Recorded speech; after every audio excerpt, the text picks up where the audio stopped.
SMA Negeri 1 Pemulutan Selatan dan wali siswa sepakat saling memaafkan.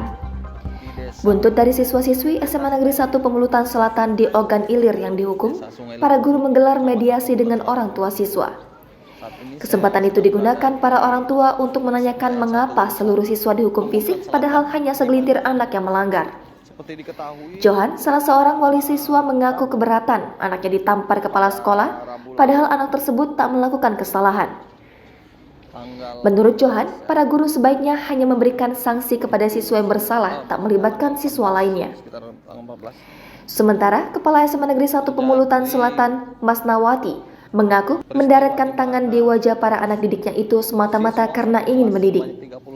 Mas Nawati menerangkan, dia mendapat laporan dari salah seorang guru bahwa siswa-siswi di kelas 11 IPS 2 kerap membuat ulah di dalam kelas. Sebelum para siswa mendapat hukuman, lanjut Mas Nawati, dia mendapat laporan ada siswa yang merokok di kelas. Namun saat diperiksa, tak ada satupun siswa di kelas tersebut yang mengaku sehingga semua dihukum. Bahkan menurut Mas Nawati, seorang guru berhenti mengajar karena tak tahan dengan kenakalan siswa.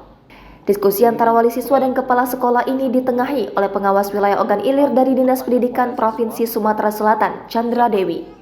Dewi menegaskan persoalan guru dan siswa ini clean and clear, serta tak ada permasalahan lagi ke depannya.